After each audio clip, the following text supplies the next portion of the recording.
mund t'i bësh të dyja dhe nuk ka një lloj pengese.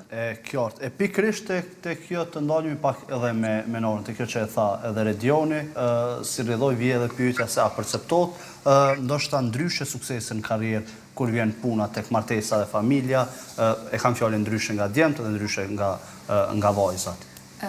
Vetëm prej fakti se jemi vajza dhe do bëhemi nona një ditë, është pak e vështirë për neve, për shkak se duam s'duam, i kemi disa ngecje kur bëhemi me fëmijë, sepse ne kemi atë instiktin që na ka fal natyra, sado që mashkujt mundohen me ju ndihmu ndoshta femrave, grave në këtë aspekt, po prapë se prapë nuk është ai instinkti i njëjtë sikur i nanës ashtu edhe i babës. Kështu që mundet me qenë një ngecje.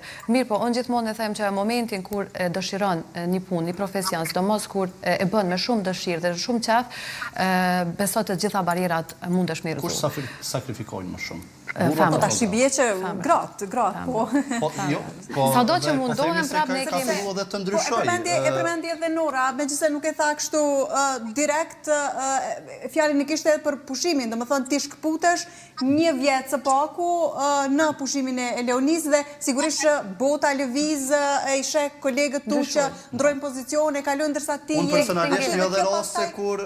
Unë personalisht një rast edhe kur nona ka shkuar dhe ka vazhdu karrierën edhe si rrjedhoi prindi, baba ka qëndru në rritjen e fëmijëve dhe... Po ka raste të tilla, po janë raste shumë të vogla që ndoshta mundesh me numëru sa raste. Por ai kontribuojnë këto më pas ndrimit mendësisë që e kemi, sepse këto duhet pika ndodhen.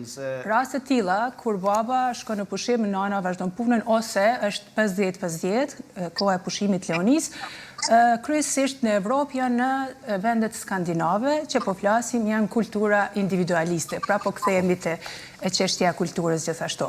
Por, ndoshta e kisha lidhur me ata që Nora e tha, nuk është martesa, nuk është një obligim. As karriera nuk është një obligim, sa është një ndjenje. Edhe një nevojë emocionale që edhe femrat edhe meshkujt kanë. Në bazë një ulëmtimi që është po aktualisht nga Universiteti i Harvardit, kryesisht në mosha të rrituna dhe në shumicën e rasteve të intervistuarat kanë qenë femra, mbi moshën 30 vjeçe.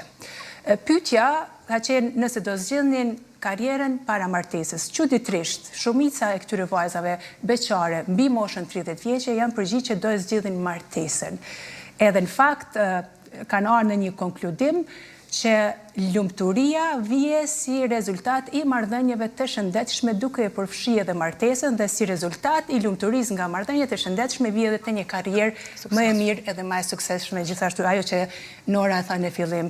Kështu që si përfundim, nëse këto dyja integrohen me njëra tjetrën, një martesë ose një lidhje e shëndetshme, një familje e shëndetshme motivon për një karrierë më të mirë, dhe një karrierë dhe kompetencë e mirë motivon për një lidhje më të shëndetshme gjithashtu. Kjo është idealja, sigurisht, megjithatë kur e përmendës edhe më herët, një grua që punon, që ka një karrierë, thatë se është edhe më e pranueshme në shoqëri. Megjithatë, nëse e nisim nga martesa së pari pa pasur një karrierë, pastaj sa do të ishte një partner potencial.